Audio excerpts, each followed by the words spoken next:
TGT. What the world is watching.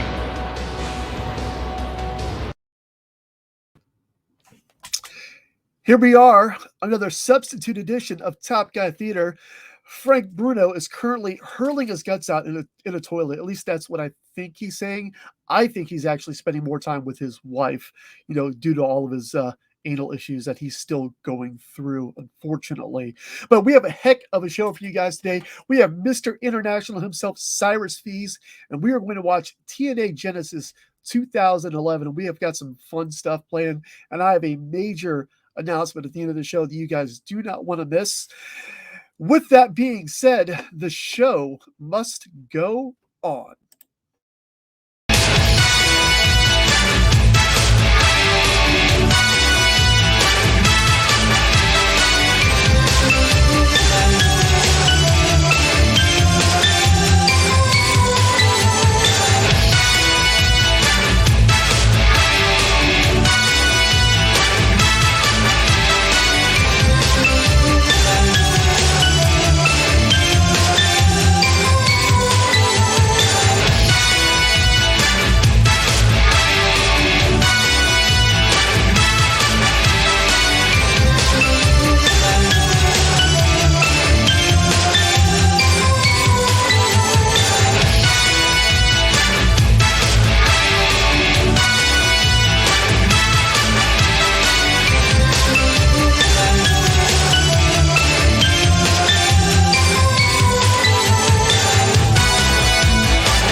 And here we are. Welcome, everybody. How is everyone doing today? Doing good. Oh, the Bills won. I'm happy. Yes. Go Bills. Go Bills. Go Bills. Let's go around the room real quick here. We got Map Man down in the corner. Henry, how are you today, sir? I am fantastic, Phil. Once I wake up, I'm sure I'll be doing great. How are you? The trick is to never not be asleep. And then you're good to go. Just constantly stay awake. Energy drinks help with that, but they also give you a heart attack. So yeah, balance on that. Michael, sir, I'm so glad you are here once again to fill in for some of our missing crew members today. How are you, sir? Doing excellent. Thank you guys for having me. Been just working away here at the office on single audits. Glad to step away for about an hour and a half to film with you guys. I was just about to ask if you were still on the clock while recording with us, which would be awesome. Yeah, I'm not that fortunate. And down in the corner there, we've got Mr. Antonio Santos, fresh off of his bonus show, celebrating 1 year of sobriety, sir. Once again, congratulations. How are you? Hey, I'm doing good. I'm happy. I got my bro Cyrus Fees on here finally. It's been a couple months in the making here for this, and we got some TNA Genesis, and I love me some 2011 TNA, which brings us to our guest, Mr. Cyrus Fees, sure, Mr. International himself. How are you doing, Cyrus? Man, Phil, I'm doing great. Just to be on a podcast with Phil Jackson all together is kind of a dream of mine. I right, all the rings, right? No, man, I've hit it off with my guy Antonio online, and ever since I started doing In This Corner and being a part of the ad-free family, so he kind of helped put all this together, which is awesome. And I'm with you, man. I love TNA in any iteration most of the time, but especially early, late 2000s, like that. That's the stuff I really, really dug when it really was the alternative, and I really latched onto it. And then I've had a past with Jeff Jarrett, and it's become a friend of mine. And there's a lot of stuff going on here, and obviously I got a little stuff going on here in MMA, and I'm just glad we could make this thing happen. I'm glad to be here and just to hang out with some wrestling guys. It's an amazing thing. Awesome. I can't tell you how excited I am for the show. Because this is only the second time in the show's history we've watched TNA. The first time was with Eric Bischoff, and so we get to dust off the Impact Plus app for that. And number two, because we've got you here, so that's not brown nosing, I promise. So while we're talking, I'm going to go and let everyone know to pull up their Impact Plus app for TNA Genesis 2011. And we'll be starting at the 1 hour, 39 minute, and 5 second mark. That is the beginning of the Rob Van Dam, Matt Hardy match. So while you guys are pulling all that up, Cyrus, can you tell me why you chose this pay-per-view in particular? Well, I thought it would be good to kind of mix a little MMA into the mix. And, one of my favorite things that Jeff did in his career was this little random thing that he did. Obviously, we know the background in him and Kurt and how deep-seated that goes and how it's kind of a blend of real life and wrestling. And, we could go on and on about that, right? But just him in this MMA mode, I always thought that was always funny. He's shown, not to toot that horn over and over again, but what Jeff has shown over the years is that he could do just about anything. He's willing to be the butt of anybody's joke, to have fun with it. And he's just kind of the consummate performer. And this is just another iteration of that. So this MMA angle between him and Kurt Angle was, I thought, the perfect way to go about this thing. Cause I'm pretty much all MMA. I've just been lucky to dip my toes in wrestling time to time as well. And, I, pardon me, my world has really, really opened up my eyes to more of Jeff Jarrett because, like 99% of everyone else on the planet, I hated the guy, and now I listen to his story. And when it was first announced that Conrad had signed him on for his newest podcast, the very first thing I wanted to hear was how he created TNA, which is what he went right into, and it's been skyrocketing ever since. So. Jeff Jarrett, he's really kind of just shot up there as far as characters go, and how interesting and how much of a story he has. No doubt. So with that being said, is everyone ready? I think so. Yeah. I was born ready. All right. Cyrus, if you'd like to give us a countdown, we'd be ready to go. All right, guys. We are starting in 5, 4, 3, 2, 1, go. There's So Mr. there we 420 himself, not Matt Riddle, but Rod Van Dam. Oh, He's Rob actually Van Dam. recently married. Did he really? Yeah, he recently got married. I want to say Veterans Day on Thursday. Yeah. Oh, wow. So he made her an honest woman. He's been with the same girl for a while, right? Yeah. I believe so. Katie Forbes, right? If I'm thinking correctly. Does anybody know this took place in the Impact Zone, correct? Yeah. That's right. Yeah, sure. Because I looked in there, I saw the small crowd, but they do a really good job. They've always done a good job in the Impact Zone of making the crowd look larger than it actually is. Well, they have good production. If you want to, kind of go backstage with that, they always talk Keith Mitchell up a lot. That dude's a genius. I mean, he's an absolute wizard with what he works with. I had a chance I was play-by-play for Global Force Wrestling when Jeff kind of went off and did that. And it was me and Chael Sonnen, and I got to see, Keith Mitchell kind of at his best, man, and just making something out of nothing. We had pretty good crowds in Vegas, but it wasn't, to the rafters or anything, but he always made it look huge. So he's a beast. Why do you think there's that TNA LOL narrative that everyone has? I'll admit, until about a year and a half ago, I was exactly the same. I'm like, TNA's, craptacular, but I got bored one day because, I get bored, and wanted to look up stuff for Ken Anderson, who's one of my all-time goats, completely underrated. Got his autograph right here. Love the man. Wanted to see what he did in TNA. So the first thing I found was his Aces and 8 stuff. Then I kind of backtrack a little bit through there, and that's what got me kind of not back into, but into TNA to begin with. Then I started watching classic matches like AJ Styles, Samoa Joe, stuff like that. But why do you think this TNA always had that narrative?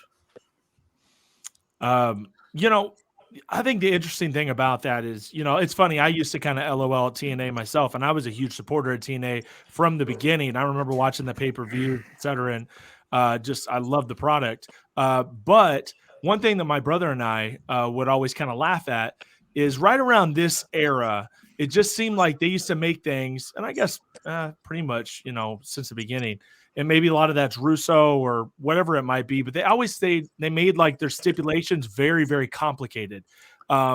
kind of like the king of the mountain, and then the feast are fired, and then you got to go up here and get the ladder and get this, and then you get the code to unlock this, but then if you do this, you get fired. If you don't, then you do this match. And it was just always way more confusing than it ever had to be.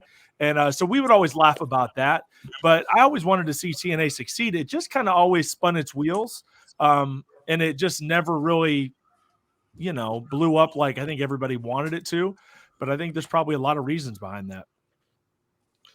Mike, you've been awfully quiet there in the middle, and you usually have outstanding questions by this point in time. You got to have something brewing in that brain of yours, sir. I actually do. We're looking at Rob Van Dam, and some people could argue that he used to be described as having what they said were educated feet, and he was known for sometimes bringing that MMA style and influence to wrestling matches. What are your thoughts on that from Rob Van Dam, and who do you think, Cyrus, were some of the early innovators of MMA in the professional wrestling industry? I know Ken Shamrock comes to mind for me, but I was wondering if maybe you thought of some that were maybe a little lesser known. Well, I mean, a lot of MMA, if you really kind of trace it back, goes to a lot of the catch wrestling and stuff like that as well, like the real shooters, like back in the day stuff, like your Carl Gotches. And when you start going through those really old school names, a lot of what they did had a lot of realness to it. And a lot of it was that ground game. And, MMA, the big deal with MMA was, going to the ground and using jujitsu. And, but as far as modern times, obviously, RVD was doing it in a big way with ECW. Everybody's watching it. And we were also excited in that Attitude Era to see what he would do when he made the jump to WWF, WWE. Obviously, remember Steve Blackman. I love Steve Blackman. I thought he was the shit, to be honest with you. And I thought he was always fun to use, like in the games and stuff, because I loved all the kicks and all the stuff he would do. So Blackman was a big part of that. That whole, you remember those angles back in the day, where, Owen Hart, Dan Severn, Ken Shamrock, they were all intertwined, and it was so much fun. I really enjoyed those angles back in the day, and now I appreciate them a hell of a lot more, because now that I make my money in MMA, I really appreciate what they were doing back then. But I think those are just a few names that kind of come to mind for me. Absolutely. And as a follow-up, if you don't mind, sure. When we look at MMA nowadays, you look at somebody like Brock Lesnar that kind of made a name in WWE and transitioned to the UFC. What do you think of athletes that are able to do that and kind of prove that they can succeed in both worlds? And what do you think of, do you have opinions on individuals like that? And do you think it's a benefit for the MMA industry or the wrestling industry? Who do you think benefits more from that? I kind of think that everybody wins in a situation like that. For example, I'm getting kind of caught up in the action here. Good stuff. It really is. Yeah. Right off the apron. I'm going to interject this, but I never got RVD. His amazing matches. I love watching his matches, but I never got into the hype train that everyone else did with RVD. I couldn't tell you why, because I see his matches and I'm like, man, he's talented, but I don't know. I don't get pumped up for him. I don't think you see the emotion out of RVD as much as, he always hits his spots. They always look really good. Even today, I mean, the stuff he can do is pretty amazing. You see the amount of air that he gets is nuts. I agree. But I think everything is on his performance more than his emotions and his facial expressions. I don't think he's never won me over with that. And those are the guys that you tend to really love, are the guys that really show it to you. I think RVD is an incredible athlete, though, and he definitely has his place for sure. Absolutely. Yeah. But kind of going back to what you were saying, as far as making the transition, I think it's a win-win. There was a lot of detractors with CM Punk when he went to the UFC. Oh, yeah. And I never had a problem with it. I have so many fighter friends. I have so many guys that I've announced for and commentated over the years that want to be in the UFC. And they were real upset by that somebody kind of got onto the roster before them. But my look at it is, listen, CM Punk busted his ass forever to become famous, to get the push that he got, to achieve the pipe bomb promo and do all the stuff that he did. If he wants to make that transition and UFC wants to bring him in, I don't know why anybody would have a problem with that. I mean, he truly earned his opportunity for the UFC to say, yeah, dude, I mean, you're going to make, you're going to sell pay-per-views. Why the hell wouldn't they do it? Everybody wins in a situation like that. And even the guys that beat his ass in the UFC, which he did get his ass beat pretty handily. Those guys made a name off of themselves. And like, Mickey Gall will always have that in his resume, and it'll get him more money with his fights, and he'll be the guy that whoops CM Punk's ass, so there's something to that. I think everybody kind of wins. I don't see the detraction of it. But yeah, to answer your question, I think it's cool. I like it. I love when it happens, when Jake Hager's done it. Yeah. Even though some of his matches haven't been great, a lot of Lashley's MMA fights weren't great either. They kind of gas out a little bit. They're big muscular dudes, and it takes a lot of oxygen to move those muscles. And, they gas out after about a round, and then you see them really struggle. So that's just kind of what you see, unfortunately. But yeah, I love it. I love anything that kind of gets more excitement into the sport. I think it's fun. I agree. Thank you for answering that. Isn't that what happened with Brock Lesnar after he came back from the staph infection? Yeah. Yeah. Did you, I don't know if you are up on your AEW or not, but, all of us watched, or almost all of us watched Full Gear last night. Mm-hmm. Do you know anything about, are you up on America's Top Team? And yeah. Well, I clearly know all those guys very, very well. And I didn't watch Full Gear, admittedly. My brother's already given me shit about that early this morning. So, but, anyways, I know all about Dan Lambert. I know about American Top Team. I mean, they are kind of, they're a main name. They're a household name when it comes to MMA as far as a big team and producing a lot of champions. And obviously you see Arlovsky out there, Dos Santos, and I think they've done a good job. I mean, for limited experience, I agree. I think they look pretty good in there. And I think Paige VanZant has been the star of the whole damn thing. Absolutely. I mean, she's been awesome. I for a moment when they were picking the members of the top team to fight against, I was really hoping they would actually pick VanZant, and we maybe would have a little intergender going on here, because we still don't have a lot of that mainstream. China's still the biggest we've ever had for that, so far as intergender wrestling goes. And I know in a lot of indies they do it, but I was really hoping to get Paige in there and get her. I think you're going to. I mean, yeah. I don't think you can. I don't think there's.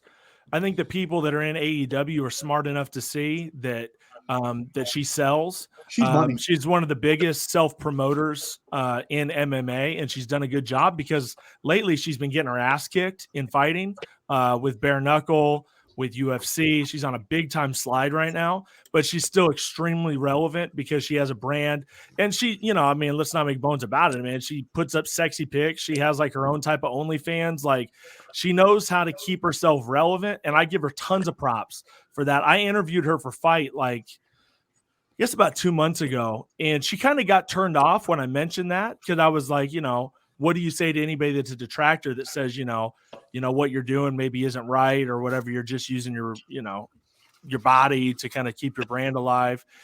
And I wasn't being a dick by any stretch, but I think she thought that I was, but I wasn't. I was just saying, I think it's impressive that she's kind of taking her career into her own hands, and she's doing whatever the fuck she wants to do. Congratulations. Like, do you? You know what I mean? And I think AEW is going to jump on that. I think you'll see her wrestle a match, not before the end of the year, but I would say first quarter of next year. I think they're going to play on this. She'll see the money in it. AEW will sign her. Like, I think they're going to keep that train rolling for sure. It's funny, because as soon as you said Paige VanZant had an OnlyFans, I saw Antonio hurriedly start to type into his keyboard. He probably already signed up. Well, it's not on OnlyFans; it's on her website. So she, her big deal was like, listen, I don't want OnlyFans to take part of my money, so she just made her own website, and she, I guess, has like a subscription fee or whatever. I honestly swear to God, do not know from firsthand. I promise. But all you gotta do is look at her Instagram. Her Instagram is enough to get excited about. So. Oh yeah, she's all the way live. She's very hot. She is very hot, man. Follow-up question on Paige VanZant is you talk about the concept of maybe her having an intergender match, say, with Chris Jericho. What are your thoughts, Cyrus, on the concept of intergender wrestling? And do you think that it's realistic? Because, and I'm not an expert in MMA by any means, but it seems highly unlikely to me that you would ever see an MMA match of a man versus a woman. And if that's happened, feel free to correct me. But I was It just has. wondering So what it your has thoughts happened in are. Russia, Oh, but it was kind of a circus fight. This Russian promotion did it, and it was like this probably like 135-pound girl against like this. Oh God, he must have been at least 250, I would say. oh, wow. Big old dude, and she beat the shit out of him. Really? But listen, man, a lot of wrestlers will tell you everything's a work, right? Yeah. But and I don't believe that really when it comes to MMA and UFC. I don't believe that at all. I know a lot of Yeah. people think that it is, but I don't. Just because I've seen it so many times and I've called so many fights, being cage side, I see how they hurt each other, and it's hard for me to believe that much of it ever could be a work. But that one over in Russia looked pretty suspect. It was just kind of goofy. Yeah. But they have done it. But do I think it's realistic? I think in wrestling you can make anything kind of work. Okay. I don't think it's something everybody wants to see all the time. But I think at the right place, right time with the right athlete, could you see Shayna Baszler taking on, a number of guys on the WWE roster and making Yeah. it look good? Absolutely. She's a Absolutely. beast, I mean, of course she could. She can kick a lot of dudes' asses easily. You know what I mean? So, Yeah. so I think you can make it work. It just depends on the people involved, right? Yeah, kind of like Ronda Rousey, what the spot she had in the match with Triple H at Mania 34. Very believable because she is known as an ass kicker. Yeah. Oh, 100%. Yeah. I mean, and realistically, when it comes to Jericho's a pretty big dude, especially now, Yeah. right? I mean, he's heavier than he's ever been. He's just a big dude. Manhandling skills and just strength for strength. Obviously, if it was him versus Paige in a real fight, he should be able to hold her down to a point. But somebody that's legit with jiu-jitsu Yeah. can really pull some crazy shit off. And could Paige VanZant hang right in there, being that she's an accomplished fighter? Of course she could. I mean, 100%. I mean, she fights for a living, and it is different. And Matt Hardy gets the W. Yeah, Matt Hardy was sloppy that whole match. This was not Matt Hardy at his best. No, she could fight me anytime. But Mike, be honest, the real reasoning behind that line of questioning is you just want to know when Charlotte Flair is going to win the Universal Championship. That's what you're hoping for. You want to have her add another match to her belt. Oh, come on. I think Don't she's get Mike qualified. started. And if you listen to Kurt Angle on the Kurt Angle show, he says that she thinks she could take most of the men in the locker room. I won't She's deny a physical talented. beast. Yeah, Yeah. I cannot deny her talent, but her personality, whether you believe what's going on backstage or not, kind of leaves something to be desired. But I tell you what, here we've got Matt Hardy did just pick up the W here, and I cannot think of a better time for Mr. Map It Man down there to give us a Map It. Are you ready, Henry? I've been ready for 15 minutes. I was just kind of listening to the conversation because I was going to jab in for a second there, Phil. But Oh, absolutely. You ready? I'm ready. All right, let's do it. Yo ho ho! Hey! Blow me down! Na na na na na. 332 Kitty Hawk, USS Kitty Hawk. This is Namcom State Dr. Roger, over.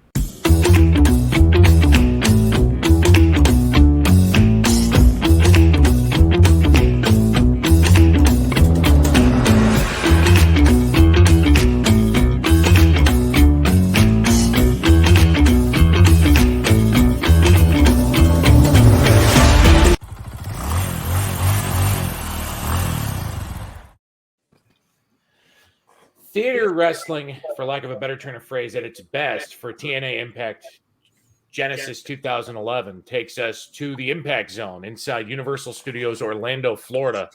A crowd that seemed mostly dead during the first match of about 1,100 people for, give me here a second. Typically, for when I put these together, I take a good chunk of my information for numbers and money and draw from the Wrestling Observer newsletter. Unfortunately, for this episode, thank you, Phil. For this episode, the Wrestling Observer newsletter read more like a form letter, not without any actual information about this show, so I'm kind of flying just a little blind. Our big draw for today, we're watching the back half of the card We just saw Matt Hardy defeat Rob Van Dam in a fraud. Eric Bischoff's kid really needs to work on his referee skills if he wants to continue to have a job anywhere in his business. Our big main event draw, however, isn't our main event, which will feature Mr. Anderson and Jeff Hardy in a match for the Impact World Heavyweight title. It is the upcoming match featuring Jeff Jarrett and Kurt Angle in the Double J Double M A exhibition. God, they really know how to name these things, don't they? The Impact Zone was the home of TNA and then Impact Wrestling for several different periods, from 2004 to 2013, right around the time they left the Nashville Fairgrounds. It was the primary home of TNA until it began to tour, and then they would return here for 5 more years, leaving again in 2018. I believe, somebody stop me if I'm wrong, I believe AEW now tapes some of their shows in one of these same sound stages that Impact used to use. Yeah, I think you're right. I think it's the same area. But the Impact Zone itself is located inside Universal Studios Florida in its main part of the park where they keep all the restaurants and the shopping centers. It has a capacity of 1,400 people, and it opened in 1990. And if you look real close, you'll probably find Carl Mandick in there somewhere because I think he's still lost at the theme park. I'm sorry about that, Phil. I just couldn't resist. Oh, no. That's the best. I must admit that this coming match, I don't know if that's the right word when describing an MMA fight, intrigues me a little bit because it's not something that you see very often in a wrestling promotion. And I feel like, stop me if I'm wrong, Cyrus, because I don't know very much about MMA. It takes a different skill set of sorts to be able to succeed in a world like UFC versus WWE or Impact or AEW. Oh, yeah. I mean, yeah, 100%. I think, like we were talking about, the guys that have kind of crossed over, they can put together some pretty awesome matches when it comes to a professional wrestling match. But when they were actually getting in, to the clinch and to the ground game and to some of the stuff that happens in an MMA fight, I think there's a different type of stamina. You don't generally see guys that are quite as big, bulky, that sort of thing in MMA for that reason, because you got to be able to go for, 15 minutes or sometimes 25 minutes of a title fight. And it's a lot of work, man. It's one of those things where it doesn't look like it takes a lot of energy when you're watching it sometimes, but just being clinched up against the cage or on the ground or trying to force somebody off of you when you're on your back, it takes a lot of energy. And I think these guys found out the hard way. I remember watching Bobby Lashley's debut, and he just ran out of gas. I mean, he literally, I believe he was beat by exhaustion, if I remember right. I think that was like what the actual finish was in one of his matches. He was that tired to where he just couldn't continue. And I've seen that in MMA fights before. So yeah, it definitely takes a different skill set for sure. I just watched Jeff Jarrett do an awful Triple H and hurl water. Dude, I love this. I love the gear. I love everything he's doing. He was the MMA enthusiast. He is so good at what he does. Say what you want about Jeff, and we all hated him as kids, and he was obnoxious, but that's what he was supposed to do, and he did it really well. And this is just the funniest shit, man. Just the way he loves it, and he does love the sport. I can tell you that. From firsthand experience, he does love it. Him and Karen have gone out to some UFC events. He really does respect the sport a lot. He's a big sports guy. But I just think it's hilarious. Like, he did really well by it. You can just tell by his intro and all the, the different vignettes and stuff. I just wonder how, because at one point Kurt Angle was looking into getting into MMA. He was. Wonder how he would have done if he actually. I wonder though if the neck injury that he sustained before the '96 Olympics might have played a part into why he didn't.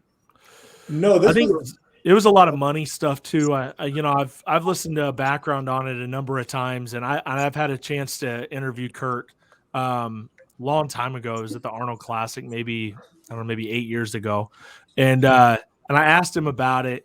And it was something he wanted to do for a long time. The problem was when he got into WWE or WWF at the time, MMA was not a good place at all. 96 was not a good place. I mean, they were banned in a bunch of states at the time, or I guess Kurt got in 97, 98, whatever it was, 98, I think, right?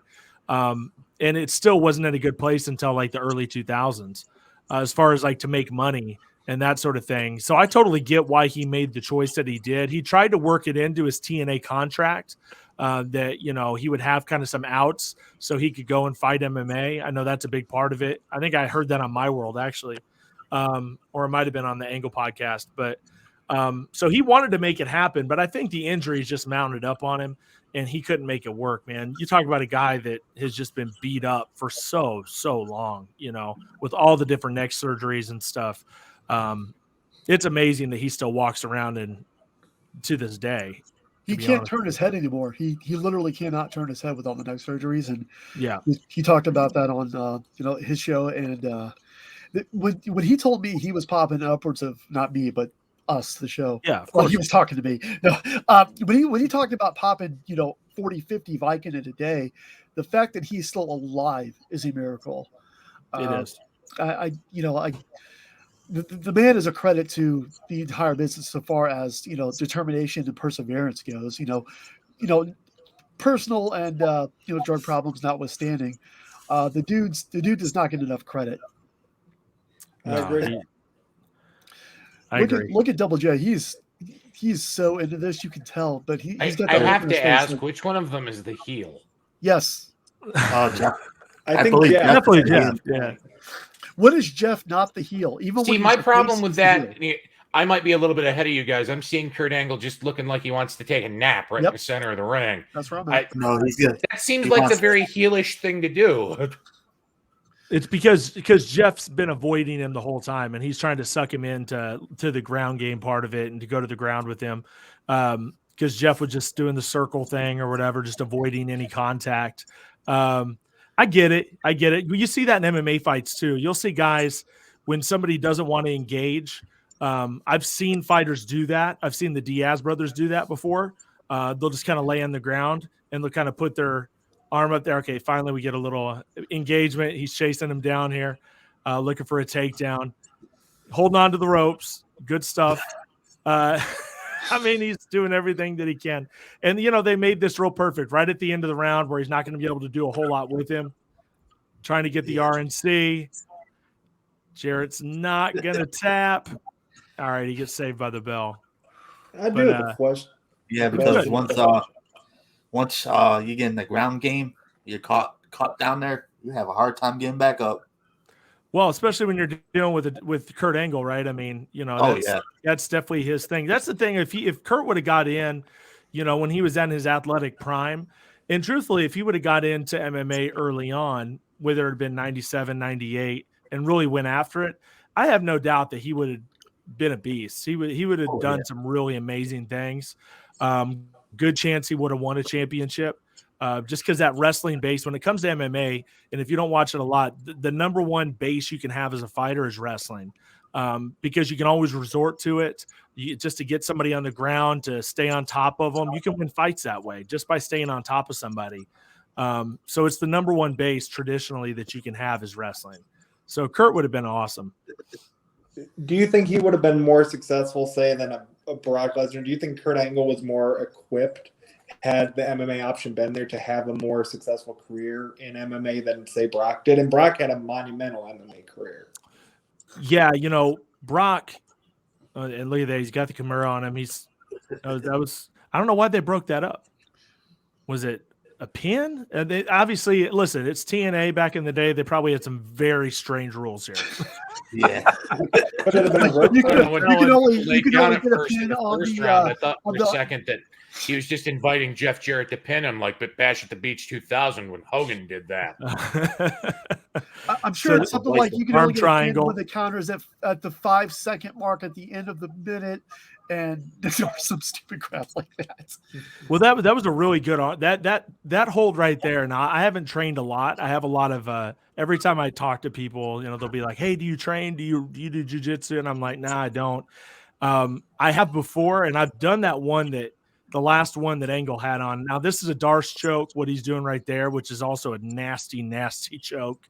Yeah. He's hitting him with everything right now, which shows you how much Kurt really knows. You know what I mean? Because a lot of that stuff, some of that stuff's kind of advanced stuff in jiu-jitsu, and Kurt's doing it very fluid, but it shouldn't surprise us, right? Because, even with pro wrestling, there's the arm bar. Yeah. I don't know what the deal is. I guess if you can survive 5 seconds and not tap out, then you could stay alive. And that looks like that's kind of what the rules are here, because he should have tapped out like 7 different times. Yeah. Yeah. But Kurt's a beast, man. Like they always said with wrestling, pro wrestling, they say he was the quickest learner that there's ever been, right? Yep. When he went up to Stanford and he was training with Dr. Tom and stuff, like they said that he was just the best, quickest learner that there's ever been in the business. So it's no surprise. I mean, he would have been that good in MMA. I mean, he's just that good of an athlete. And what still gets me about Kurt Angle, it's still hard for me to process this, was that he's more of a TNA guy than a WWE guy. He spent most of his career in TNA. That is unusual. It is. Jeff Jarrett, you mean, or Kurt Angle? Kurt Angle. Kurt Angle, yeah, he spent more time in TNA. It is weird, and I'll be honest, I didn't watch it religiously at this time. I just didn't. In fact, I think I was watching a little bit more WWE at this time, but at the same time, like there was a lot of these matches that kind of went unseen for me, and he had some awesome feuds, and Samoa Joe and AJ and Jarrett and just Sting, just a lot of stuff here in TNA that I think there's a lot of people haven't seen. Yeah. I don't know. I always thought of Angle as a WWE guy because of some of the stuff that he did in his first run with the company.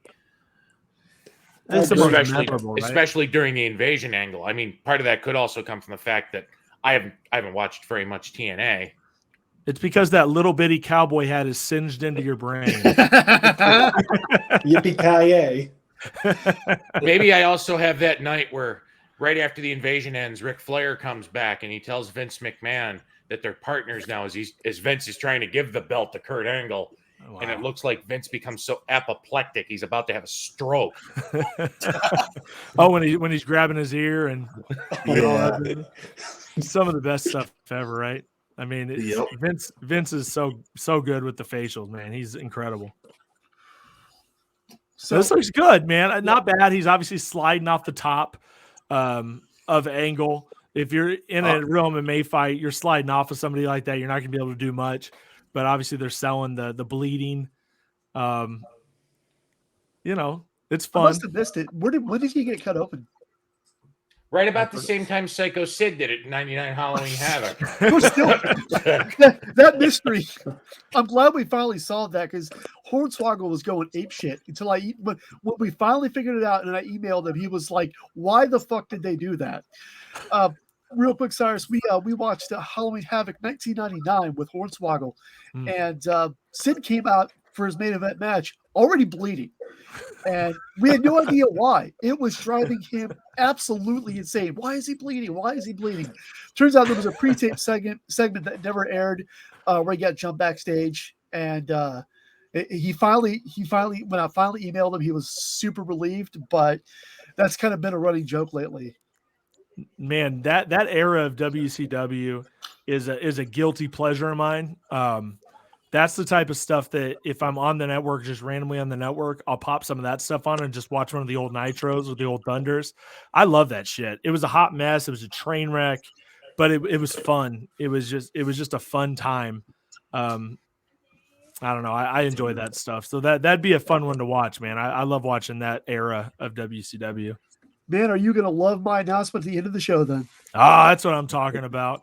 Let me guess. You got the Maestro coming on here. Is that what it is? You got the Stro? Oh, God. I mean, he was too expensive. He wanted like a cheese sandwich for like $40. And I didn't have the cheese sandwich, so he wouldn't do it. Who? Who said who? I did. You don't know what the Maestro is? That name's not immediately ringing any bells. No. Well, nobody blames you, because almost nobody remembers the Maestro. The Maestro in Symphony, I believe it is. Which wasn't that? Isn't that what's her face? Charmel? Wasn't she Symphony? I don't Like remember. the Maestro's valet? I think so. Yeah, Now I gotta something check like that. Kurt Angle is just a battered and bloodied mess. Charmel. And you see a That's young, because- you see a young Jackson Riker in the ring too. Jackson Riker. Oh wow, good call on that one. I'm surprised Yeah. he wasn't in the most recent release cuts. Yeah, Don't say that. You'll wish it into existence. I'm not saying I want him or not want him to be released. I'm just, when you see all the people that have been released, it's usually people that didn't work out or are being underutilized or not utilized, and I feel like he's in that category with WWE. But at this point with WWE, it's really hard to figure out what they're doing. I still think I agree. Yeah. I still think they're cutting talent to liquidate assets to prepare for a sale. I agree. Yeah, I can't see. I cannot see any other reasoning behind it. What's going to happen is give it another couple of years, and their new corporate mascot will be Mickey Mouse. And when they finally do the switch over on Fox, they'll take that clip of the Simpsons movie where Bart comes down wearing the bra on his head and says, "I'm the mascot of an evil corporation." I just want to see Mickey Mouse get a Stone Cold Stunner if Disney buys him. Wow, look at I that. saw Jeff over there hollering at Taz and Mike today. What was that about? Did he win? Oh, he won. It was I think believe they ruled it a technically no classified contest. it as a double. Yeah, what you said. What you Yeah. said? Well, and that it's a real thing that happens in MMA. If there's like an injury for whatever reason, and the fight doesn't end, especially if it's like not intentional, then they'll call a no contest. So I think that's how they treated it. And look at Jeff Hardy, man. He looks swagged out with his belt. Yep. It's good stuff. What did you guys I kinda think of like that that belt belt. design? I kind of like it. I dig it. It works for him. I like that better than I do the spinner belt. Yeah, I sure. agree. It's actually true. Yeah, I like. There was a time when the Jeff spinner belt was cool, I thought. But There I don't was, know. but around the time that RVD won the WWE title and became the reimagined WWE CW champion, when he went on Raw the next night and started playing with it, and he's like, "Ooh, it spins." It felt like at that point it had kind of outlived its usefulness. See, I was all about the U.S. title spinner championship. I actually liked that one, but the WWE championship had no business having a spinner on it. I forgot about the US. It's a little odd. It really is. There's your man right there. There he is. I didn't know this, and I learn more every time we do one of these. But Swaggle was trained by Mr. Anderson. I had no idea. Neither did That's I. interesting. Do Really? they have a school together in Wisconsin? I thought. No, I it's in Minneapolis. It's Ken and Davari have a Okay. school. Cool. And called the Academy. I think it's called the Academy.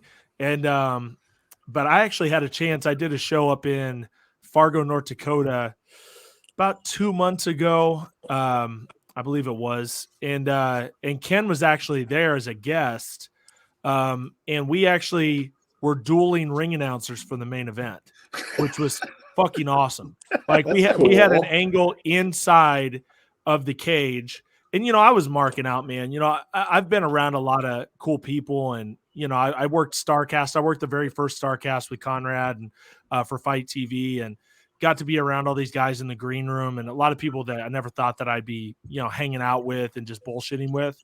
But Ken was cool as hell, man. Very, very down to earth, very nice guy, and was asking me for a lot of advice as far as how to do some of the ring announcing and stuff like that for MMA, because it's different.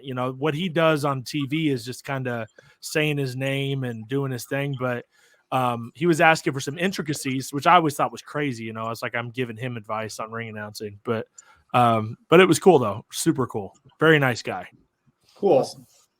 How far back does your fandom go, Cyrus, if you don't mind my asking? It seems like you were very into like WCW in the late 90s. I was just curious when you got interested in wrestling and when that all kind of got started. I think when I was probably 5, so that would have been 87. So I was born in 82. So I started watching wrestling back then. I mean, I remember renting the VHS tapes at the video store, watching Wrestling Challenge, Superstars, all that stuff. So yeah, man, I've been a fan as long as I can remember, to be honest with you. So yeah, I love it. And I was a WWF guy. I didn't watch WCW at all back then, like in the Sting and Luger and those sort of days. I remember the video games. So that's like as much as I knew about WCW was like random magazines I might pick up and page through, which seemed like it was always bloody pictures of Dusty Rhodes, like all over the place. Yeah. And Ric Flair and Dusty were just bloody. It was just like you remember those magazines? They were just blood everywhere. Like it was crazy. But that's kind of how I knew WCW was from the magazines and stuff. But as obviously when the Attitude Era, I was in high school during the Attitude Era, and man, I watched both. I would go back and forth. I'd watch anything that Scott Hall would do. I'd switch over and check it out. When Goldberg hit, I would kind of check that out. So yeah, like everybody, right? Just kind of switch it back and forth. So Cool. Mr. Anderson's getting ready to come out here just because he's that awesome. We're going to track his intro whenever he pops in here. But real quick, just in a couple words, why didn't you think Matt Morgan ever worked out? I don't know, because he kind of has that it factor, right? I think it's just maybe the mic skills. Yeah, I think so too. And then didn't he kind of get hurt time to time too? I mean, Yeah. he's a big dude. They're prone to getting hurt. Here we go. Here we go.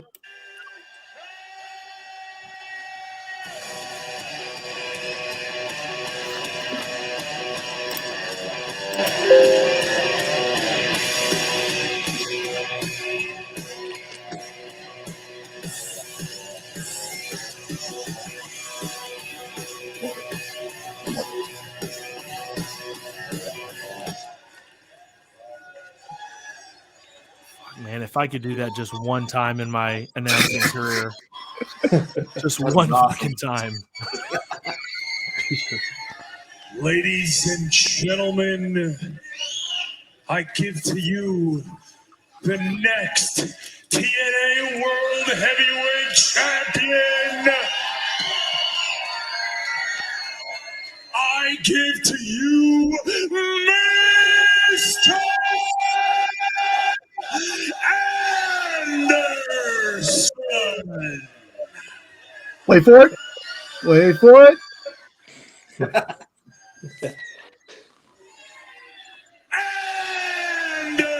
Anderson. I love that intro so much. There's never been anything like that. No, I'll tell you, man, being there firsthand, and he did this for like, the show that we were doing. It's a good show that I work for. It's called North Star Combat. And, but I will tell you, like, obviously these fighters are really early on in their careers. It's kind of a smaller show, but he was doing those exact intros for guys, and he would always do the guy's name again, which is fucking awesome. And I would just kind of sit back, and I was loving it. He's really, really cool. I think I'm trying to figure out kind of where it went off the tracks, because he's coming off right now. This whole character was this, like, it looks so stone cold, but not stone cold, right? With the hunting cap and the shirt and the very basic tights. And, it's like he wanted to be stone cold, but then he's doing like the Rock's type of intro. Like, I don't know. It was a weird mishmash. And I always wanted him to like really be a badass dude and like go to the moon, but he never quite got there, I don't think. Yeah. And even though he wins the title, which is awesome, but he to me should be today talked about as one of the, like, maybe even top 10 goats, because he had everything. In TNA specifically, they never ever had before, nor have they had since, a better promo person on that microphone.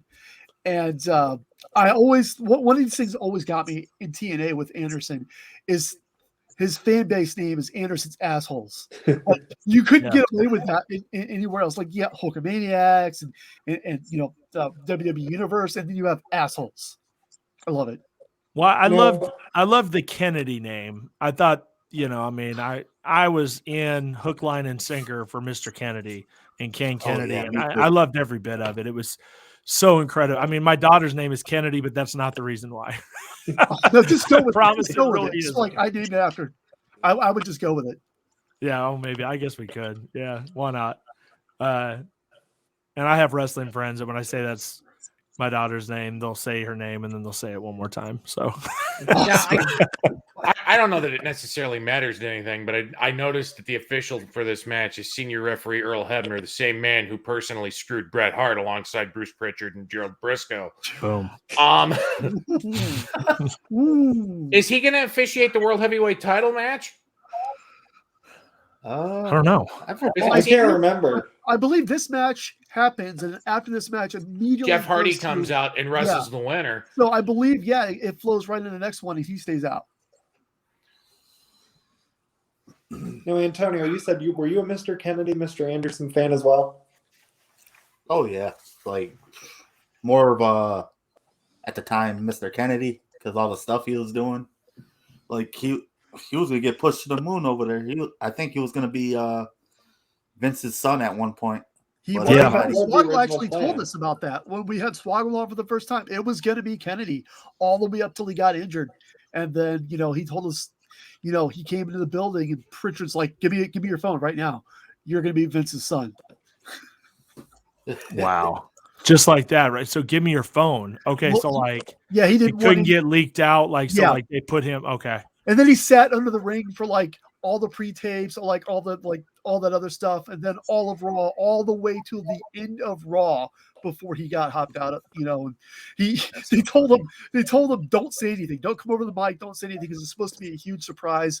And like halfway through, he's like, crap, I don't know if I should bring the cruiserweight championship. Should I bring the championship? And so he gets on the mic and they're yelling at him. He's like, God damn it, that's a brilliant idea, Swagger. Bring the championship.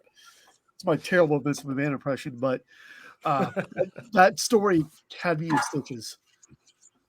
I'm trying to think of like what happened. Was it just an injury or was it something else? There was some of Randy Orton, wasn't there? Something where wasn't it that Lakers It was like a back man tag, and he dropped him on his Yeah, it was head like or something like that. Yeah. It was like a back suplex on Orton from Kennedy, and then somebody, which is probably either invisible or have a big nose, complained. I don't think okay. it was any one specific thing. I mean, there was lots of injuries. Apparently, he started to have an addiction problem, and then he started to get heat with certain people after the Orton incident. And, I think it was a big combination of all of that just kind of added up to it not working out, which is a shame. Now, it might be a controversial take, but I'd love to get everyone's opinion. Do you think in some ways a move to TNA was the right move for Ken Anderson, where he could be maybe a bigger fish in a smaller pond compared Absolutely. to being in WWE? Or do you think he could have had that success in WWE if the rocket ship had been strapped to him? Oh, no, I fully will 100% until the day I die say that he would be a top 10er of all time had that rocket ship stand on his ass in WWE. He has everything.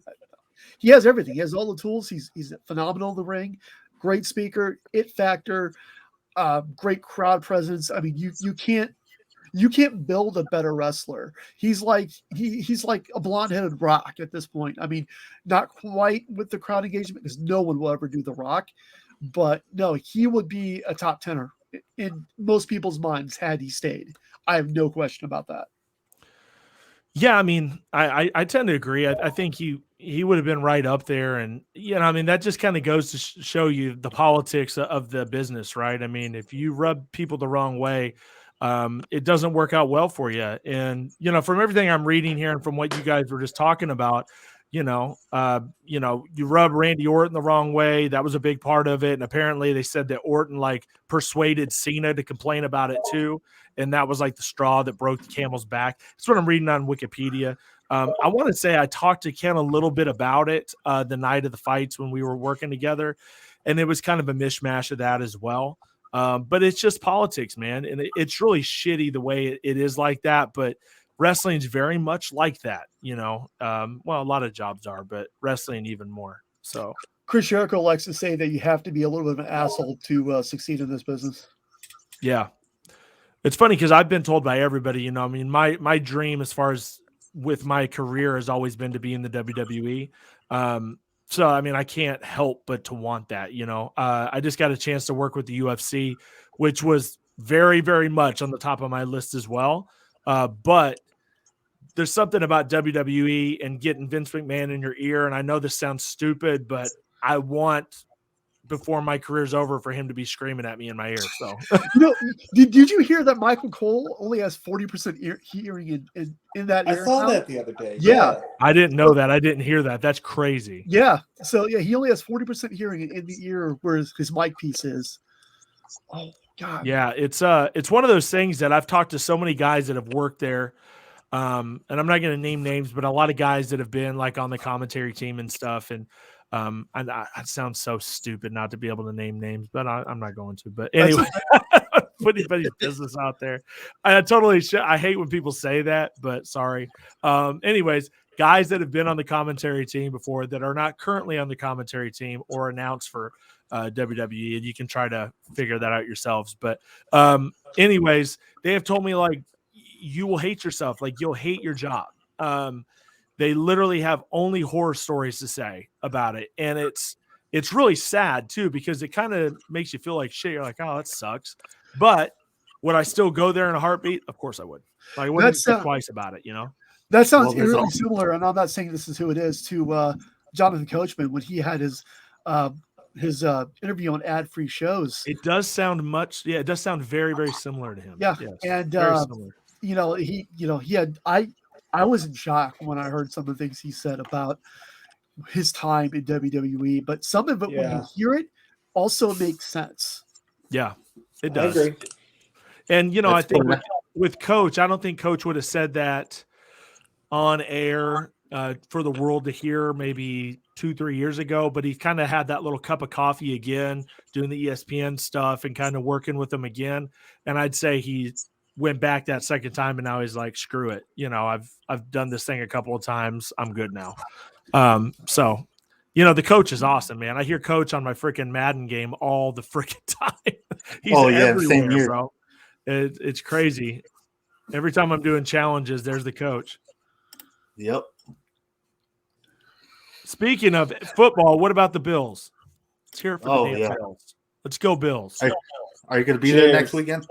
I think I'm going to. Yeah, I'm kind of making some arrangements for it. I have a good friend that's a Colts fan, and it was kind of his idea. And I've never been to Buffalo before, so yeah, I think I'm going to make it happen. All right, cool. Yeah, because I'll be up there too. So, so you're going to be at the game as well? Yeah. Oh, that's awesome. Yeah, I'm going to have to find you, man. Hopefully Find you we'll in the run into parking lot out in the tailgating. I need to see somebody go through a table. Does anybody know You should put Antonio through a table. I've heard he really wants to do that. Oh shit! I mean, we can make this happen. Does anybody know what Pat Morgan's doing nowadays? He just has like a shoot job, as they would say. I don't know what it is though. I think I've heard on the podcast that I don't think he's a chiropractor. District 4 City Commissioner of Longwood, Florida. Wow, well, there you go. Politics. A big ass scary politician. Yeah. Kind of like not governor, but Mayor Kane, right down the road from me. Yeah. Let's see. I was a little disappointed. I'd met him before, Kane, at WrestleCade in North Carolina, and I was really hoping that he would come to the opening of my business, because I just opened a business in Knoxville at their mall. And usually he'll come out to like the grand openings for businesses and stuff, but he didn't come out. Like his office I don't know. They just sort of shoved me to the side. He was too busy dragging people down the heel turn. What's that? He was too busy dragging people down to hell to make his appearance. It could Maybe be that was the weekend he was filming that episode of Hidden Treasures with The Undertaker. There you go. It was just some real corporate Kane bullshit. You know what I'm saying? Yeah. Corporate Kane was my favorite incarnation of the Kane character, though. What? Come on, don't say that. It was you funny. don't mean that. What? What? Said. Oh my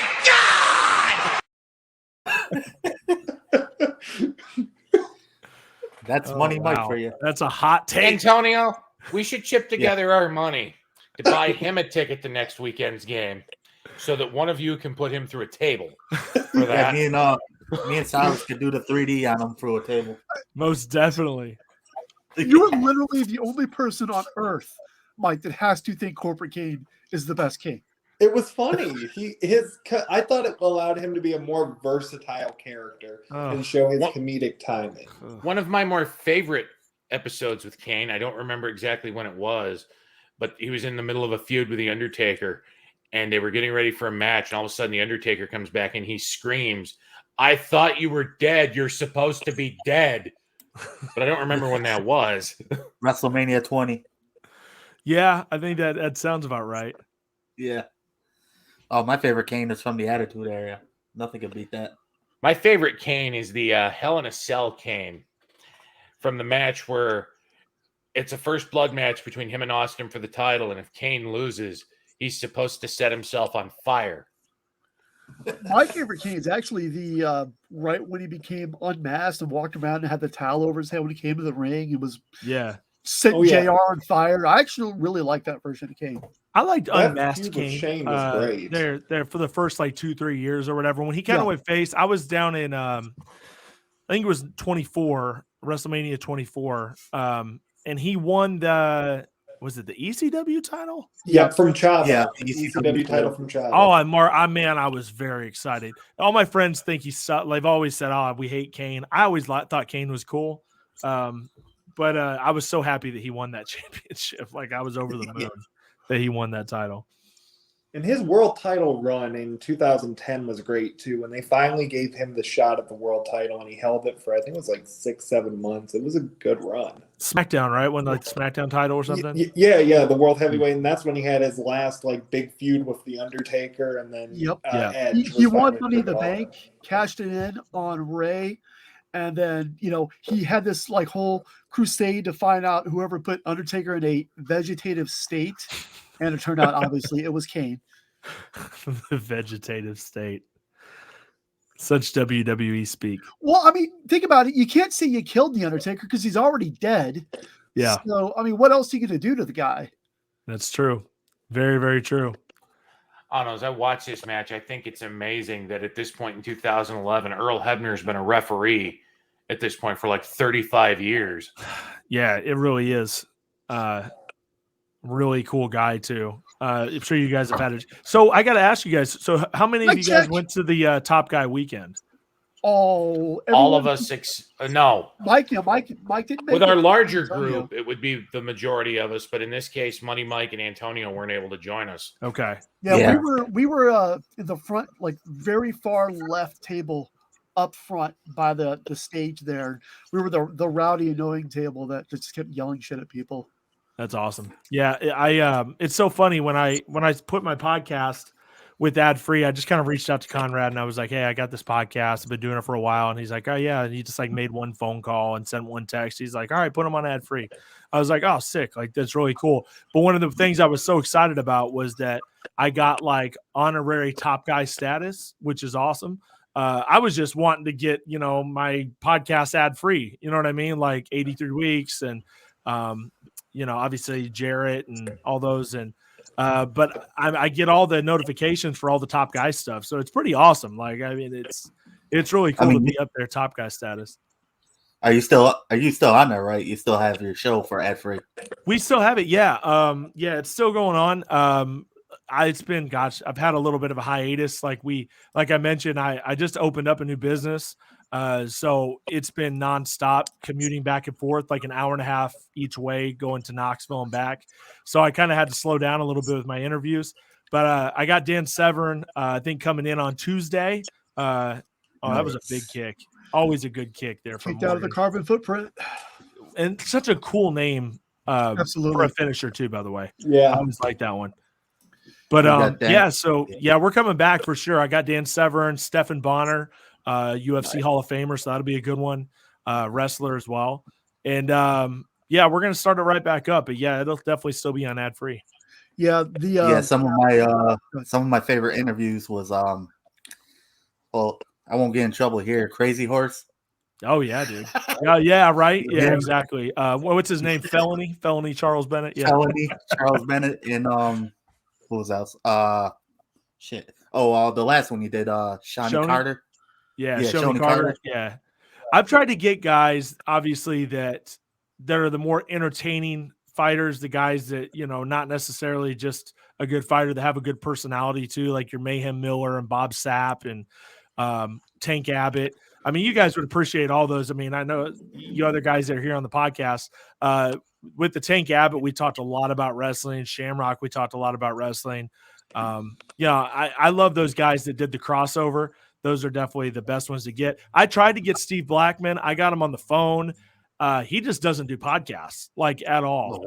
And I really worked on him. I was like, dude, listen, I will not talk about certain things. We'll just have fun with it. And I literally almost had him locked down. And then all of a sudden he kind of backed out. He said, no, I don't want to do it. I was like, man, whatever. Go. Is he still a bounty hunter? Yeah, he's still a bounty hunter. Yeah. I would not want him after me at all. Wait, is he a legit bounty hunter? Like, I didn't know that. Yeah, he really is. Yeah, definitely is a legit bounty hunter. Apparently, he's had a deal for. Oh, okay. There's the Anderson. There's our 3 count. Nice little roll up win. I like it. Good finish for a match like that. Yeah. But definitely still a bounty hunter though. By the way, yeah, he certainly is. Circling back to the Top Guy Weekend thing, none of us here, obviously we're all top guys. None of us are getting paid or buy ad free shows, but we definitely shill for them. Yeah, of course. We at Top Guy Weekend. So I got a picture with freaking Jim Ross and Jerry the King Lawler, which is something like 15-year-old Phil was like marking the fuck out for, and just thinking about the fact that I got that, even that alone was worth the fact that I pay the Top Guy fee every month. But I mean, FTR and Sting and karaoke with Rebel and singing "Living on a Prayer" with Thunder Rosa and all that crazy shit. Yeah, dude. How cool is it? I mean, it really is badass. Like for wrestling fans, like the amount of access that we get now, with Conrad's company and with ad free and with everything they're doing and StarCast. I mean, it's been next level. I mean, what they've been able to offer, if you're willing, if you got the budget to obviously maintain it, is absolutely incredible. And all the perks that you get for ad free shows. And it's not just shilling for them, but I mean, hell, they're awesome, man. It's just really coming looking from afar. It's so good. It's really, really good. I think the one thing I took away the most from Top Guy Weekend, because I have give me a second here. My desk is a little bit of a cluttered mess. They can't really see that on camera, thank God. Yeah. I have a blackstrap version of this belt. Yeah. That I now have autographed by Jim Ross, Tony Schiavone, and David Crockett. David Crockett, I thought, was a very interesting meet. It was the first time I'd ever seen him in person. He's a really cool dude. I was actually really surprised. Yeah. I think the one thing I took away from that whole weekend, at one point, I think we had broken for lunch on Saturday. I went out to the bar and I was just slowly drinking a drink, sitting and listening to the people walk by. Eric Bischoff comes up with his wife and they sit down, they order a drink, and they start having a conversation amongst themselves. I'm not trying to pay attention to them, but they're the only other people at the bar. And I can hear them out of the corner of I see them out of the corner of my eye and I can hear them. So me being the kind of person that gets attracted to sounds and noises, I just kind of look over their way. And I forget exactly what it was that Laurie Bischoff said, but I ended up speaking up. And I ended up having like a 15, 20-minute conversation with the both of them. And they were both some of the nicest people He's smoking I think I've ever encountered. Holy shit. He is smoking a cigarette to the ring. You don't remember that, Phil? You don't remember that? I don't. Oh, wow. I got to take off my Double J sunglasses for that one. Wow, I don't remember this at all. I remembered that. Yeah, I remember that. He's doing his best Big Show impression. Yes, old school The Giant. Yeah, it's good stuff. Or Ron Killings. Ron Killings. Yeah, I forget, when was it exactly that he got fired by TNA? He never got. Are we talking about Hardy? Yeah. He never got fired. He got sent home in 2011 March, so 2 months later after the incident at Victory Road where they had the minute 28-second match. Then he comes back and does his kind of redemption arc starting in August after he got clean. I think I've got the dates right. You probably do. I trust You always do, Mike. Mike's our questions are for. Well, I was about to say, like, when I came onto the stream and I saw Michael McClanahan, it just made me think about all the Ask JRs and Ask Conrads, because I've heard that name so many times. Yeah. Which begs Another the question, for exactly Michael how do you McClanahan. grease the skids to get them to answer your questions like in the first don't. three? Don't lie. And I appreciate, first off, I'm shocked, Cyrus, that you knew who I was. No, I swear to God, man. I appreciate the compliment because honestly, what Ad Free Shows has done for me is it gave me people to talk about wrestling, because ironically, I'm actually a very shy, quiet, and reserved person. And this is just, I finally have a platform to ask all the questions that I've ever wanted to ask. And the thing that Ad Free Shows did for me is it brought me all the people that are on this call. And it's just wonderful to have people to talk about wrestling with again. So that's what Ad Free Shows means for me. Because we all kind of have our small groups of like, or we still do, of wrestling friends, right? That you watched wrestling with every week and watch pay-per-views with. And now it's just like you got a much bigger group of those people. You know what I mean? So that's a cool thing, man. I'm glad it could bring you out of your shell for sure. Yeah. Two things. Two takeaways from that. One, we had Conrad on here a while back, and that he said literally shows like this being created in communities and relationships being created was his, one of his primary goals. Obviously, it's a business; he needs to make money, but got to sell mortgages. Yeah, exactly. Yeah. But the creation of Ad Free Shows and the connections it's made is like he's so proud of that. And he's so proud of shows like this, and there are other shows that have spawned since Ad Free Shows have begun as well. I'm not going to list them here because ours is the best.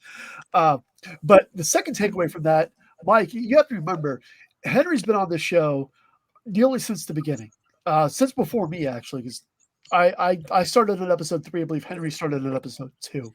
I think the only one amongst us today that's been on the longest. I want to say, weren't you part of the very first episode of Top Guy Theater, Antonio? Antonio and Frank both. Frank isn't here. But what I was going to say is, when Henry started on this show, he barely said a word. He was this turtle inside this shell. And slowly over the last 54 episodes, or whatever number we're on now, I think it's 54, he's really just elevated, and now he has his own segment which everyone looks forward to listening to every single week. And he even kind of sometimes he'll put together the formats for our show, and he's always on top of his game and on top of the information. So Mike, that kind of transformation is another one of those things that Conrad is really happy about for Ad Free Shows is people are coming out of their shells and making those connections, which again, man, it really sounds like I'm on the Ad Free Shows payroll at this point, but it's overwhelming how many positive things have come from it. No, I totally agree. I mean, I think it was about a year ago this time that I messaged Evan when I was a toot and I said, hey, I might want to join a couple of these Zooms. Should I upgrade? And he got back to me immediately. And I always tell people, he's Conrad's best salesman. I mean, he knows what he's doing, and it was the best thing I ever did. No, Evan's awesome. Yeah, I've had a chance to deal with him this whole time. So yeah, he's fantastic. He's a good dude. I love Evan. Go ahead. And circling back to what you were saying a second ago, Phil, by the time this airs, it'll already be out and amongst the general masses as a bonus show. I actually hosted my very first show for the first time yesterday. Nice. Which was a lot of fun. It was a mite stressful, but I never would have seen that coming when I did this a year ago. And I was on that show, Henry. You did a phenomenal job, and you put together a masterful show. So what is the show, Henry? What's the basis of the show? So a couple of weeks ago, I had an idea.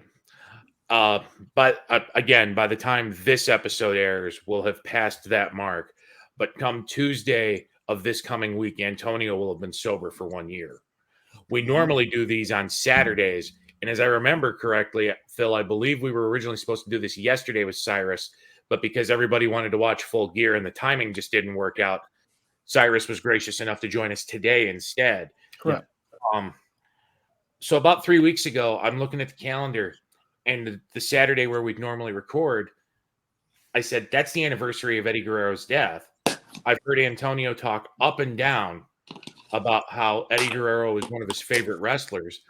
And so I went to Frank and Phil, and I pitched the idea, why not do sort of a celebration of life / celebration of a milestone and do a show on Eddie Guerrero and some of his better matches. Okay. And so it's so a deep dive into Eddie. About as deep as you can get in 3 hours. We went from AAA to ECW to WCW to a match I found he wrestled in Ring of Honor. Wow. Okay. That's awesome. Very cool. And then we closed it out with him winning this. Foley No Way Out sighting. 2004. Where, really? Where was he? Foley. Jesus Christ, here comes Ric Flair. Flair, Foley. This is very TNA. There's a lot of moving parts here. I saw Ric Flair for about 15 seconds at Top Guy Weekend. We're at the bar, and he walked past us.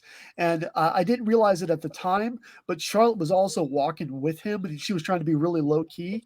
I actually had saw Charlotte earlier in the day. I didn't see her as Charlotte. I just saw some blonde girl with sunglasses and half a shirt walking past and going to do an elevator, and didn't even think about it. Because, you know, when I picture Charlotte in my mind, I picture like a 6'4" gigantic badass, you know. Synth. The word you're looking for is synth. Yeah, and she's the word you're shorter, looking you know, for is angel. Yeah, she's shorter than me. God. So whenever Ric Flair walked by, I don't even remember what Rick said, but he said something to us, and I saw Charlotte. She was walking next to him, and then looked at us and kind of like ducked her head and walked around to the other side of Rick. So Rick was blocking our view of her. Obviously, she probably, you know, didn't want to be known that she was there for Andrade, because obviously it was, you know, All Out weekend. Of course, that's why she was there. Yeah. But I was kind of shocked that I saw Charlotte, but didn't recognize Charlotte. I hope she's at the next Top Guy weekend. Oh God, we gotta put handcuffs on you. The only way that works is if she's no longer employed by WWE. By I that know. money, Mike. Yep. I know. Yeah, Jerry Lawler being there was kind of a surprise, because he was kind of still under contract with WWE when he showed I think up. isn't he under a Legends deal or something? I think there's more flexibility with those, but I I'm could not be sure, wrong. but I remember Conrad saying that he kind of wasn't supposed to be there, but still got to go. I knew he one of those ask for forgiveness type things later. Yep. You know what I mean? It's Jerry Lawler. What the hell are they going to do to Jerry Lawler? Yeah, I don't think he really cares. I don't mean it that way, but you figure he's probably made enough money and has good enough reputation. I kind of had a feeling he was going to be there before you guys. Who's this? Oh, okay. We got Matt. Yep. Cold blood Matt Hardy. Okay. I actually think RVD. See, now is this not classic TNA? I mean, there's a lot of stuff happening here. A lot of Gaga. Yeah. A lot of Gaga. I actually think cold-blooded Matt Hardy. I think Matt Hardy could have been a much bigger single star. It's like, oh my God, here come Eric. Oh, I mean, he did jeez. become a big single This star is Gaga in City. TNA. Well, you know, with the broken gimmick, you know, he was it in TNA for a solid year.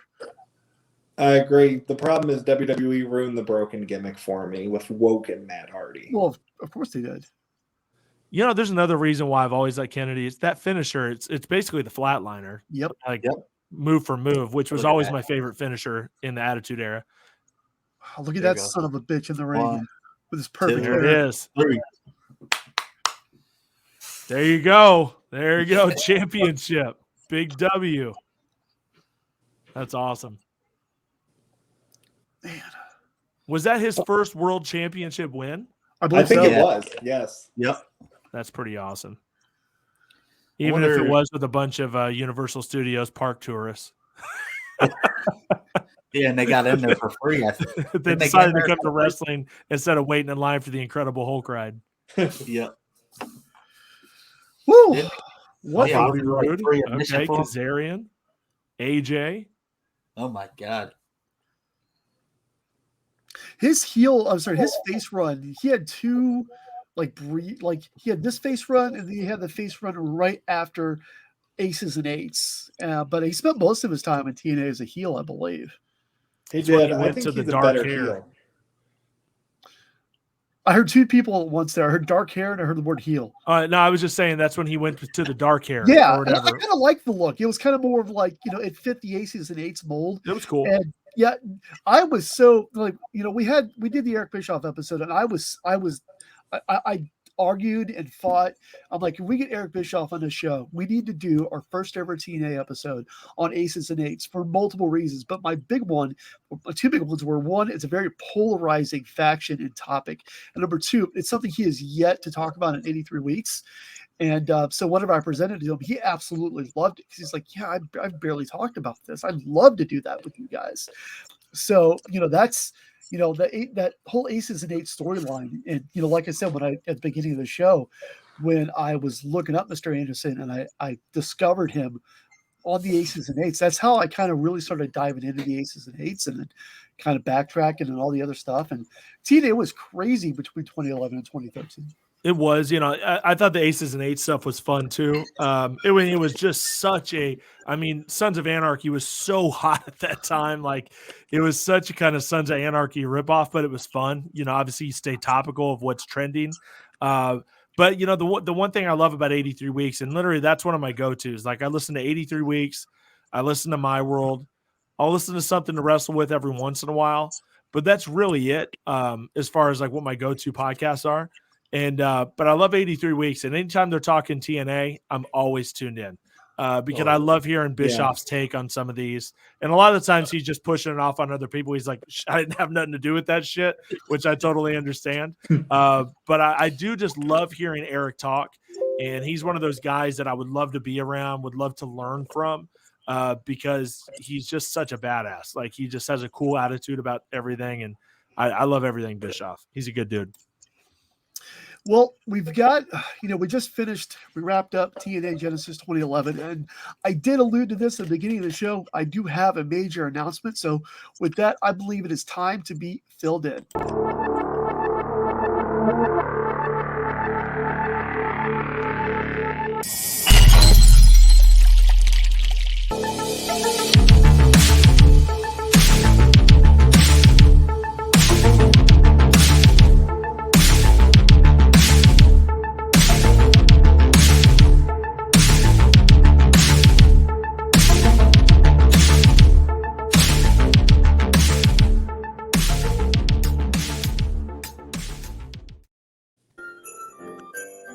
Oh, God.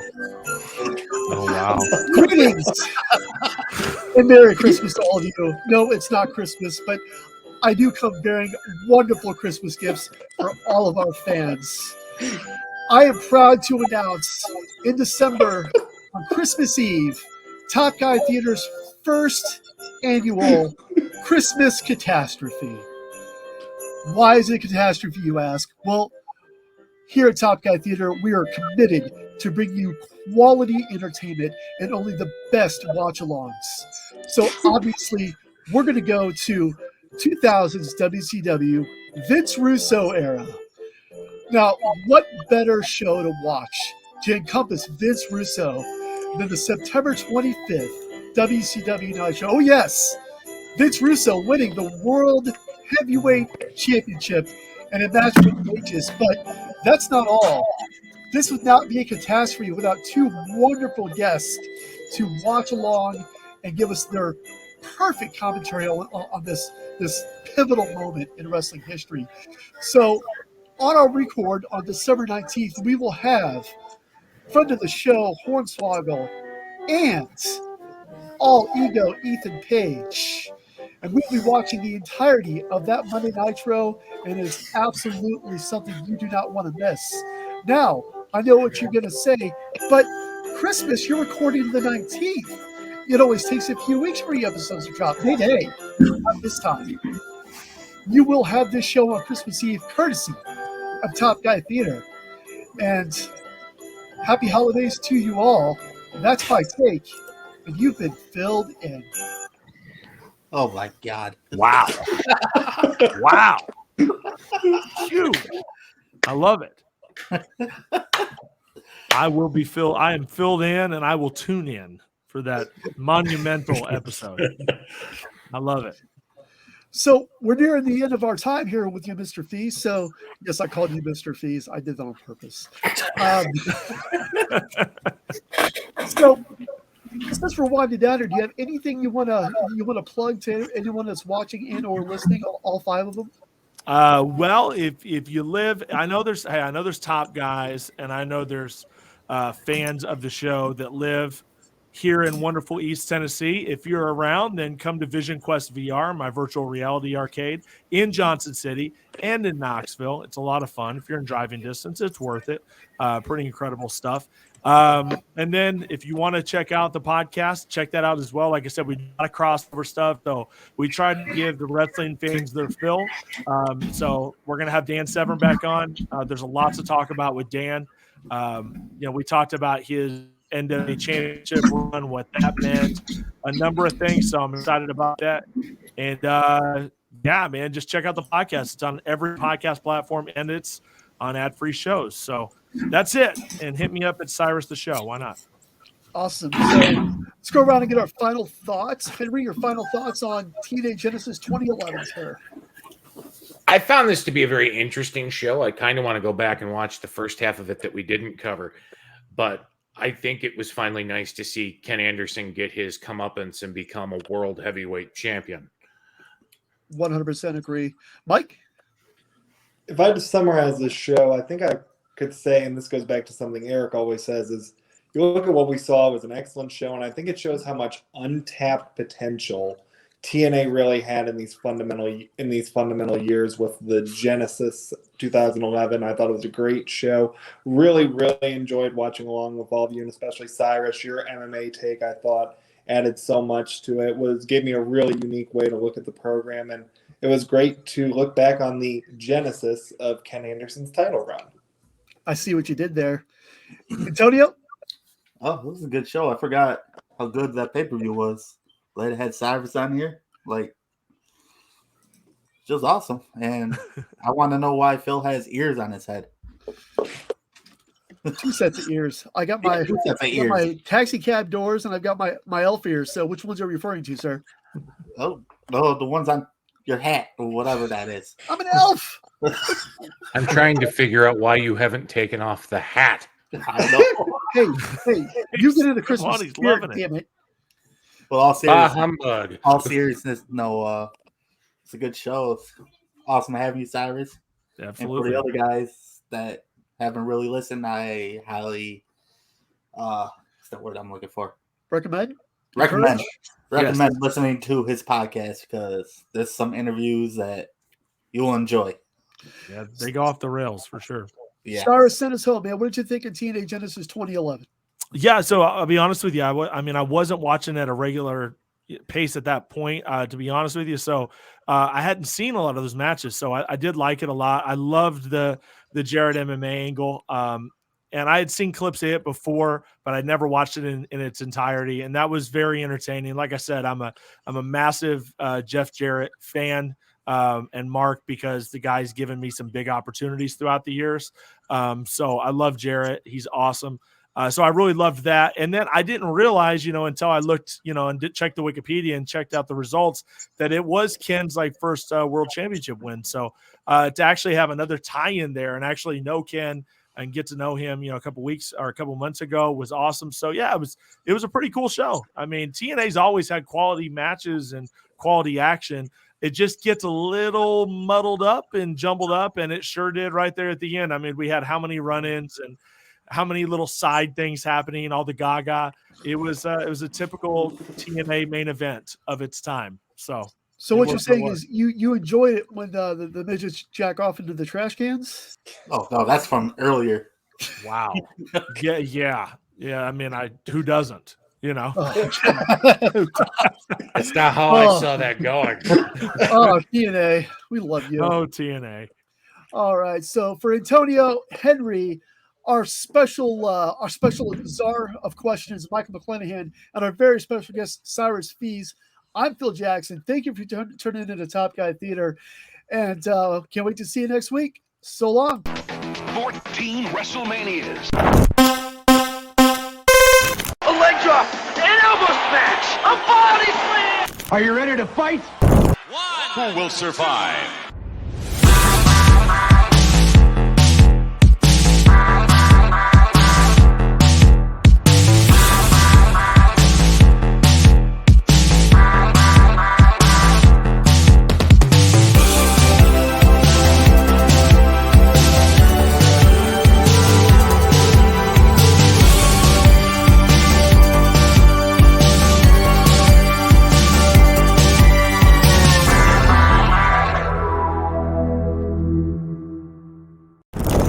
He's got him. Goodbye. Later. Out. Bye. Out. And we're out.